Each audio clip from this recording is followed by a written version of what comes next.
Olá, amigos, tudo bem com vocês? O meu nome é Andressa, sejam muito bem-vindos ao meu canal Sala de Evidências, onde eu trago casos criminais do mundo, aleatoriedades e curiosidades da Irlanda.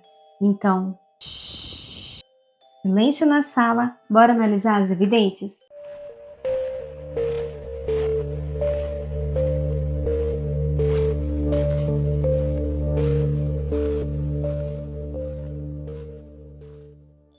A Islândia é um dos países mais seguros do mundo. Poucos crimes violentos acontecem lá, mas quando acontecem, eles deixam marcas profundas. Um lugar onde a natureza é grandiosa e implacável. O mistério parece se esconder nas sombras das paisagens desertas. E às vezes, até o mais puro dos cenários abriga histórias que gelam mais que o próprio inverno. Em 15 de setembro de 2024, um telefonema para a emergência rompeu a rotina pacífica da polícia islandesa. Uma criança estava morta, encontrada em uma fenda de rochas vulcânicas em uma das paisagens mais isoladas do país. As circunstâncias eram brutais, e o choque maior ainda, porque quem estava por trás daquele crime não era uma pessoa estranha. Nesse vídeo você vai conhecer um dos casos mais perturbadores e devastadores da Islândia moderna. Os últimos dias do verão islandês de 2024 foram marcados por uma tragédia. Kolfinna Eldey, de apenas 10 anos, saiu com seu pai Sigurdur Fannar para uma caminhada tranquila na área de Krýsuvík para observar rochas vulcânicas no início da tarde do dia 15 de setembro. Essa área isolada fica a mais ou menos uns 40 quilômetros de Reykjavik, que é a capital da Islândia. Em Krýsuvík é possível ver lava solidificada, rochas basálticas e muitos depósitos minerais coloridos causados pelas atividades geotérmicas. Antes de chegarem lá, Sigurdur parou em seu local de trabalho para pegar um martelo para abrir as rochas vulcânicas e mostrar para Kolfinna. E então, por volta das 18 horas, a polícia recebe uma ligação. Era Sigurdur, e ele dizia que havia feito algo muito ruim. Uma pessoa estava morta e ele identificou essa pessoa como sua filha, Kolfinna Eldey. A polícia chegou ao local e Sigurdur cooperou conduzindo os agentes até o corpo dela. A menina foi encontrada em uma fenda, sem vida e com diversos ferimentos na cabeça. O martelo, que a princípio foi levado ao local com o objetivo de quebrar rochas, estava ao lado de Kolfinna, totalmente ensanguentado. E mais tarde, o laudo da autópsia foi divulgado e a causa real da morte foi traumatismo craniano. Kolfinna havia sido golpeada entre 9 a 10 vezes na cabeça com um martelo. Ao lado do corpo também havia um bilhete escrito à mão por Sigurdur pedindo desculpas aos familiares.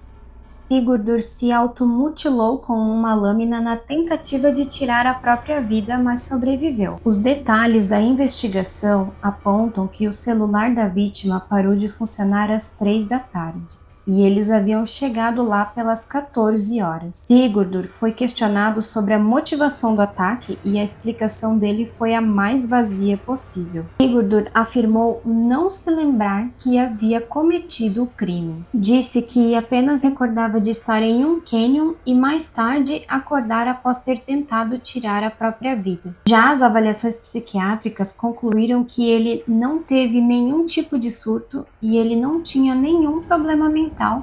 E no momento do crime, a princípio ele estava completamente consciente do que ele estava fazendo.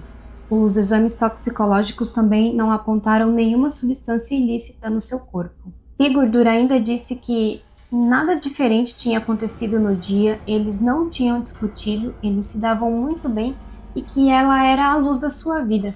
Pode um negócio desse? Agora, falando um pouco mais biograficamente a respeito de Sigurdur, ele tinha aproximadamente 43 anos na época dos fatos e ele já havia sido condenado outras 2 vezes por cultivo e posse de drogas. Ele era divorciado da mãe de Kolfinna há alguns anos, mas voltou a morar com ela após ter perdido a sua casa quando a polícia encontrou uma plantação de cannabis no local.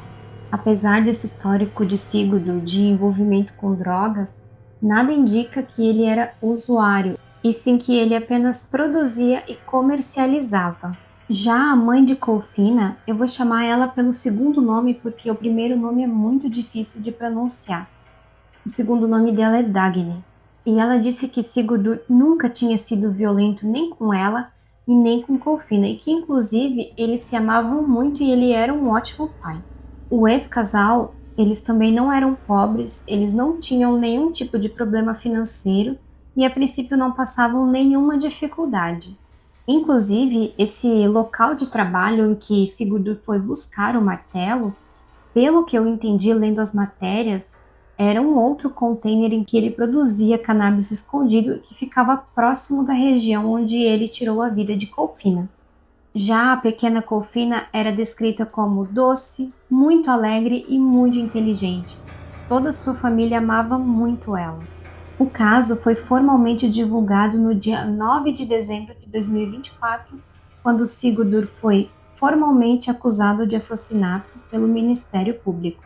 O julgamento principal teve início no dia 11 de junho de 2025 pelo Tribunal Distrital de Reykjanes, em audiências fechadas à imprensa. E finalmente, em 24 de junho de 2025, pouco menos de um mês atrás, ele foi condenado a 16 anos de prisão pela morte da filha. A justiça também determinou o pagamento de indenizações, cerca de 5 milhões de coroas islandesas por sofrimento emocional da família, que dá aproximadamente 215 mil reais, e 1,5 milhão de coroas islandesas para despesas funerárias, que é mais ou menos 68 mil reais. E um detalhe que eu esqueci de mencionar: quando Sigurdur foi preso, por mais que ele disse que ele não se lembrava de ter cometido o crime, mais tarde ele confessou. A família de Colfina ficou arrasada com a perda dela.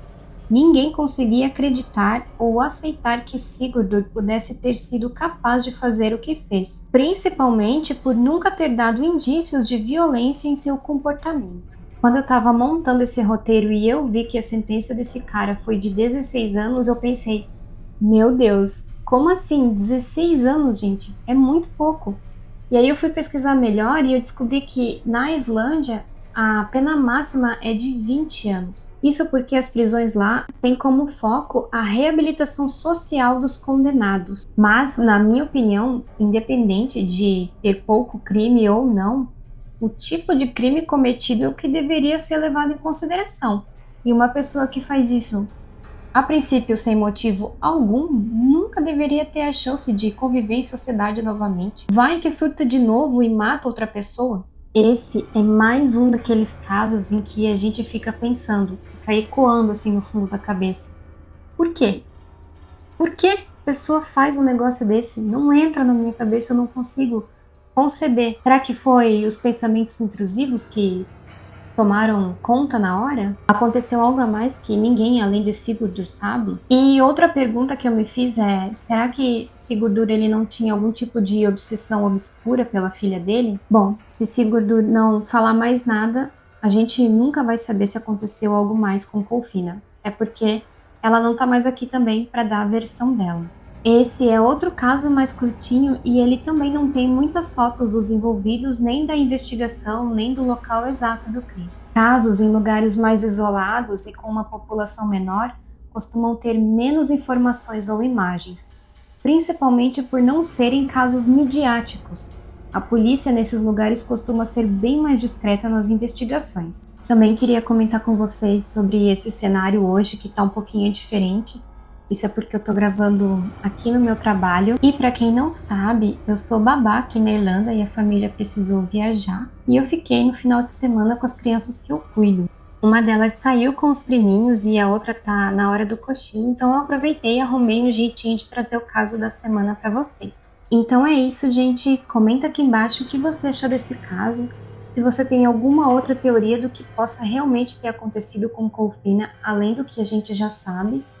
Curte esse vídeo, compartilhe e se inscreve no canal para me ajudar. Beijos e até a próxima!